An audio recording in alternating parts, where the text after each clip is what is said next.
সাবধান, শীতের সময় ভুলেও খাবেন না এই তিনটি খাবার, তাহলে বড় সমস্যায় পড়বেন। শুধু তাই নয়, বিজ্ঞানীরাও এই তিনটি খাবার নিয়ে দিয়েছেন ভয়ঙ্কর তথ্য, যা শুনলে সুবহানাল্লাহ আলহামদুলিল্লাহ বলতে বাধ্য হবেন। রাসূলুল্লাহ সাল্লাল্লাহু আলাইহি ওয়াসাল্লাম এই তিনটি খাবার পছন্দ করতেন না এবং তিনি তার উম্মতদেরকেও এই তিনটি খাবার থেকে বিরত থাকতে বলেছেন। হাদিসে আছে, যে ব্যক্তি রাসূলুল্লাহ সাল্লাল্লাহু আলাইহি ওয়াসাল্লামের পথ ভুলে গেল এবং তার সাথে গাদ্দারি করলো, তিনি তাকে উম্মত বলে পরিচয় দিবেন না। এই তিনটি খাবার খেতে কেন নিষেধ করেছেন তা নিয়েই থাকবে আজকের বিস্তারিত। অবশ্যই ভিডিওটি শেয়ার করে দিবেন আপনার প্রাণপ্রিয় ভাই বোনদেরকে সতর্ক করার জন্য। আপনি যদি রাসূলুল্লাহ সাল্লাল্লাহু আলাইহি ওয়াসাল্লামকে ভালোবেসে থাকেন, অবশ্যই আলহামদুলিল্লাহ কমেন্ট করবেন। তো চলুন বেশি কথা না বলে শুরু করি আজকের ভিডিও। জেনে নেই কোন তিনটি খাবার যা আমাদের প্রিয় নবী পছন্দ করতেন না। প্রিয় নবী যে তিনটি খাবার পছন্দ করতেন না তার মধ্যে 1 নম্বর হলো অতিরিক্ত গরম খাবার। যে খাদ্য থেকে ধোঁয়া বের হয় এরূপ খাবার তৎক্ষণাৎ খেতেন না প্রিয় নবী সাল্লাল্লাহু আলাইহি ওয়াসাল্লাম। অতিরিক্ত গরম খাবার ঠান্ডা হওয়া পর্যন্ত তিনি অপেক্ষা করতেন। হযরত আবু হুরায়রা রাদিয়াল্লাহু তাআলা আনহু বলেন, রাসূলুল্লাহ সাল্লাল্লাহু আলাইহি ওয়াসাল্লাম গরম খাবার খেতেন না। তিনি বলতেন, গরম খাদ্য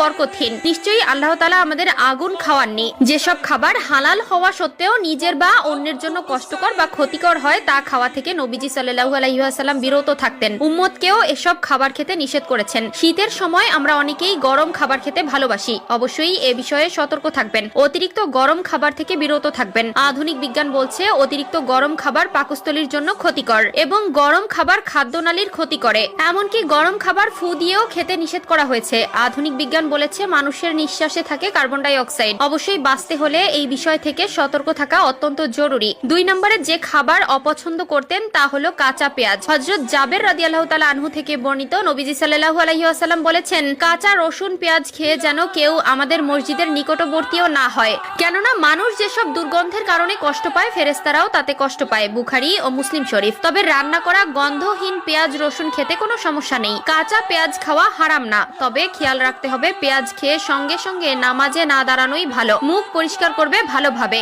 যেন কোনো গন্ধ না থাকে, অর্থাৎ মুখে দুর্গন্ধ সৃষ্টিকারী কোনো বস্তু খেয়ে লোক সমাজে বিশেষত মসজিদে যাওয়াকে নবীজি সাল্লাল্লাহু আলাইহি ওয়াসাল্লাম খুবই অপছন্দ করতেন। 3 নম্বরে প্রিয় নবী বাসি খাবার খেতে নিষেধ করেছেন এবং তিনিও এই খাবার অত্যন্ত অপছন্দ করতেন। বাসি খাবারের ফলে শরীরের মধ্যে বিভিন্ন ধরনের ভাইরাসের আক্রমণের সম্ভাবনা থাকে এবং এই খাবার থেকে অতি দুর্গন্ধ আসার জন্য প্রিয় নবী অপছন্দ করতেন। যে খাবার রাতে রান্না করা হয়েছে এবং সকালে বাসি হয়ে গিয়েছে সেই খাবার প্রিয় নবী সাল্লাল্লাহু আলাইহি ওয়াসাল্লাম পছন্দ করতেন না। আমরা এমন একজন নবী পেয়েছি যিনি তার একজন উম্মতকে রেখেও জান্নাতে প্রবেশ করবে না। তিনি এমন একজন নবী যিনি মৃত্যুর আগেও তার উম্মতের জন্য অঝর নয়নে কান্না করেছেন এবং তার উম্মতের দায়িত্ব আল্লাহর হাতে তুলে দিয়েছেন। সুবহানাল্লাহ। রাসূলুল্লাহ সাল্লাল্লাহু আলাইহি ওয়াসাল্লাম হলেন আমাদের সেই সুপারিশকারী যিনি আমাদের হাসরের কঠিন মুহূর্তে তার উম্মতদের জন্য আল্লাহর দরবারে সুপারিশ করবেন। সুবহানাল্লাহ।